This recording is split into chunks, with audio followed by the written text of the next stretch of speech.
अस्सलाम वालेकुम तुलबा, मैं हूं कासिम अली। आज से पहले जो हमने वीडियो बनाई थी उसमें हमने जो है वो पढ़ा था इल्म बयान क्या है और इल्म बयान के किन कवायद का वजूद वो है और उन कवायद को समझने या परखने या जान लेने के बाद हम किस काबिल रहते हैं और एक बात को जो है कुछ इस अंदाज में पेश करते हैं ज़्यादा से ज़्यादा जो है मौसम भी हो और उसमें उसूल निखार भी पैदा हो जाते हैं। और हमने ये भी देखा था कि उसके पे कि इल्म बयान की जो है वो सतूह कितने हैं, यानी किन चीज़ों पर इल्म बयान जो है वो उसकी इमारत खड़ी है, यानी तशबीह, इस्तारा, मजाज मुरसल और किराया है। इनमें से हमने तशबीह के बारे में कुछ पढ़ा था और समझने की कोशिश की थी कि तशबीह से क्या मुराद है, किस ज़ुबान का लफ्ज़ है और इस्तिलाही मानों में इससे क्या जो है मानी अख़ज़ किए जाते हैं। और हमने इसमें नसरी मिसालें भी जो है वो समझी थी। आज हम जो है तशबीह कुछ जो है वो शेरी मिसालें समझेंगे। नस्ल में जब हम किसी चीज़ को किसी दूसरी चीज़ से मिसाल देते हैं या तशबीह देते हैं या उसकी मानद करार देते हैं तो हमें समझने में इतनी ज़्यादा दिक्कत जो है वो नहीं होती या मुश्किल पेश नहीं होती।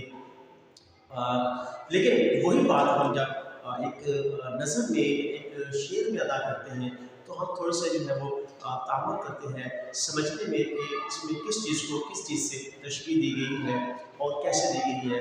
तो यहाँ अशआर देखें और हम उनको समझने की कोशिश करेंगे कि किस चीज़ को किस से तशबीह दी गई है। जुग जुग के चू रही थी पाले को गुल टैन, जैसे हसीन कोई आईना देखता हो। अब इस शेर में झुक कर देखने वाली जो चीज़ है वो है टैन, यानी शाख जो झुक कर पानी में अपना अक्स देख रही है। तो इससे हम समझ जाएंगे कि झुक कर देखने वाली चीज़ जो है वो है टाइमिंग और आईना देखने वाला एक हसीन है, खूबसूरत शख्स है जो अपने अक्स जो है वो आईने में देख रहे हैं। तो जिस इसमें टहनी को जो है एक खूबसूरत शख्स से तशबीह दी गई है और पानी जिसमें वो अपना अक्स देख रही है शाख या टहनी और आईना जो है उसमें जो हसीन अपना अक्स देख रहा है तो उस पानी को जो है आईने से तशबीह दी गई है। तो इससे हमें समझ आ गई कि तशबीह में कौन सी चीज़ को किससे तशबीह दी गई है शेर में। और दूसरा है कि जुगनू की रोशनी है आशाना चमन में या शम्मा जल रही है फूलों की अंजुमन में। अब इसमें जुगनू की रोशनी जो है उसकी जो मतलब से रोशनी जो पैदा होती है रात के अंधेरे में या तारीकी में बागों में या सब्ज़ारों में या हम जहाँ पर कहीं बहर निकलते हैं आबादी से दूर तो फसलों के ऊपर जो हमें जुगनू जो है टिमटिमाते हुए नजर आते हैं। यहाँ पर शायर ने जुगनू की उस टिमटिमाहट को जो है वो रोशनी से तशबीह दी है, किसकी? शम्मा की रोशनी से तशबीह दी है कि जिस तरह शम्मा जलती है ऐसे ही जो है वो जुगनू की रोशनी भी है। यानी जुगनू क्या है? वो शम्मा की मानद है। लिहाजा यहाँ पे जुगनू को किससे तशबीह दी गई है? शम्मा से। तो आगे देखते हैं, आया है आसमां से उड़कर कोई सितारा या जान पड़ गई है महताब में किरण की। अब यहाँ पर भी शायर ने खूबसूरत अंदाज में जुगनू को सितारा और महताब से तशबीह दी है। महताब की किरण में जैसे एक किरण जब नीचे आती है आसमान से आफ्ताब की जिसकी चाँद की तो उसकी मतलब जो रोशनी होती है बड़ी भीनी भीनी सी होती है, खूबसूरत होती है। तो यहाँ पर भी जुगनू को एक सितारे से तशबीह दी गई है। आगे है नाज की उसके लब की क्या कहिए पंखड़ी गुलाब की सी है। यहाँ पर भी शायर ने बड़े खूबसूरत अंदाज में लबों की नज़ाकत और नफासत को जो है फूल की पत्ती से तशबीह दी है। आगे हम चलते हैं और पढ़ने की कोशिश करते हैं कि तशबीह के अरकान कितने होते हैं, यानी तशबीह की इमारत कितने रुकनों पर खड़ी है। तो अरकान तशबीह है वो है 5। कितने हैं? अरकान तशबीह है 5। पहला कौन सा है? मुशब्बा, उसके बाद है मुशब्बा बे, फिर है वजह शिबा या तशबीह, फिर उसके बाद है कि हर्फ तशबीह या आलात तशबीह और 5 है गर्ज़ तशबीह। आज हम पढ़ेंगे कि मुशब्बा किसे कहते हैं और उसका क्या मानी होता है। मुशब्बा से मुराद वो चीज़ होती है जिसको किसी खूबी या किसी वस्फ की बुनियाद पर दूसरी चीज़ से आप तशबीह देते हैं उसे क्या कहते हैं? मुशब्बा। उसे क्या कहते हैं?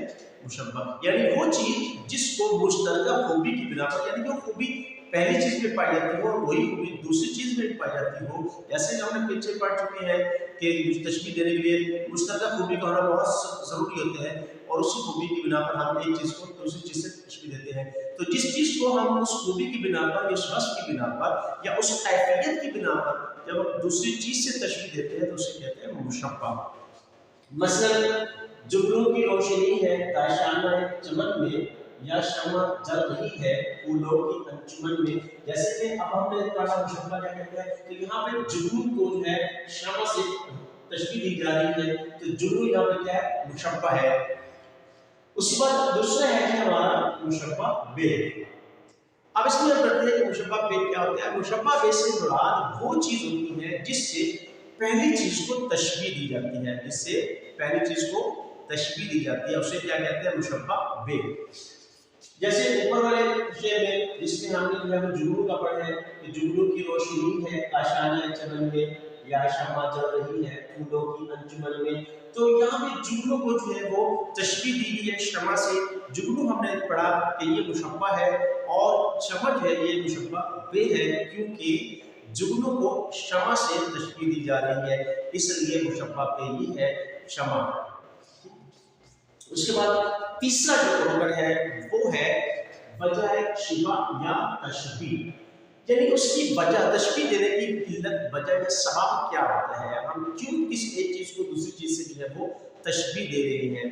تو اس چیز کو جو ہے علم بیان کریں گے، یہ تشبیہ میں ہم جو ہے وجہ تشبیہ کہتے ہیں، تشبیہ دینے کی وجہ کیا تھی.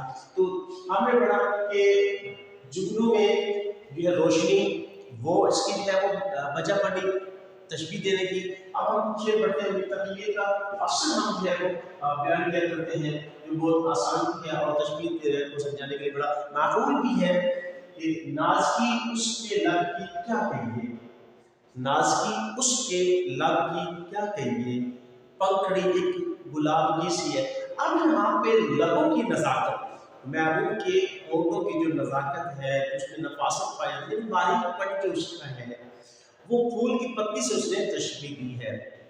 اب یہاں پہ جو لب ہے وہ مشبہ ہوئے، اور جو پھول کی پتی ہے وہ مشبہ بے ہے. لیکن ان دونوں کے درمیان تشبیہ کا جو وجہ بنی یا تشبیہ کی جو سبب بنی وہ ہے نزاکت. یعنی دونوں میں نزاکت پائی جاتی ہے، تو لہٰذا یہاں پہ وجہ شبہ یا تشبیہ کیا ہے، وہ ہے نزاکت. ایک اور شعر دیکھتے ہیں اور اس پہ بھی سمجھنے کی کوشش کرتے ہیں کہ وجہ شبہ کیا ہے یا تشبیہ، وجہ تشبیہ کیا ہوتا ہے. شام ہی سے بجھا سا رہتا ہے، دل ہوا ہے چراغ مفلس کا. اب یہ شعر بڑا خوبصورت شعر نی تقویر کا ہے. اس میں دل کو چراغ سے تشبیہ دی گئی ہے، اور اس کی وجہ کیا ہے، اداسی، غم، پریشانی، رنج و ملال. کیونکہ ایک غریب انسان کا جو چراغ ہے وہ بھی غربت کی وجہ سے بجھا بجھا سا رہتا ہے، کیونکہ وہ چراغ میں ایندھن جو ہے وہ خرید سکتا ہے، یعنی اس میں جو ہے وہ تیل ڈالنے کے لیے اس کے پاس پیسے نہیں ہو سکتے، یا غربت ہے اس کو جو ہے وہ مواقع فراہم نہیں کرتی تاکہ وہ اپنا چراغ جلا سکے اور گھر کے اندھیرے کو دور کر سکے. جب ایک دل میں غم بس جاتے ہیں، دکھ آ جاتا ہے، رنج آ جاتا ہے، تو وہ بھی دل جو ہے بجھا بجھا سا رہتا ہے، اداس اداس سا رہتا ہے. تو یہاں دونوں میں جو تشبیہ دینے کا جو ایک سبب ہے، علت یا وجہ جو ہے وہ اداسی ہے. دل بھی اداسی وجہ سے بجھا بجھا سا رہتا ہے، اور چراغ بھی اس جو ہے بجھا رہتا ہے، اس کی غربت کی وجہ سے، تاب دستی کی وجہ سے. یہاں تک ہم نے آج جو ہے پڑھا ہے وہ ارکان تشبیہ میں سے 3 رکنوں کو ہم نے سمجھنے کی کوشش کی اور پرکھا کہ مشبہ کیا ہوتا ہے، مشبہ بے کیا ہوتا ہے، اور وجہ شبہ کیا ہوتا ہے. میں اسے پھر جو ہے رپیٹ کر دیتا ہوں، دہرا دیتا ہوں. مشبہ وہ چیز ہوتی ہے جس کو دوسری چیز سے تشبیہ دی جائے کسی کو بھی یا وصف کی بنیاد پر. مشبہ بے وہ چیز ہوتی ہے جس سے پہلی چیز کو کسی خوبی کی بنا پر جو ہے وہ تشبیہ دی جاتی ہے. اور وجہ شبہ یا وجہ تشبیہ وہ خوبی، وہ وصف یا وہ کیفیت ہوتی ہے جو دونوں چیزوں میں پائی جاتی ہے، اسے وجہ تشبیہ کہتے ہیں. یہاں تک آپ نے سمجھا رکن تشبیہ کے، تو اجازت دیجیے. اللہ حافظ. اپنا بہت سارا خیال رکھیے گا، اور ممکن ہو تو ہمارے چینل کو سبسکرائب کریں تاکہ ہر آنے والی ویڈیو آپ تک بر وقت پہنچ سکے. اللہ حافظ.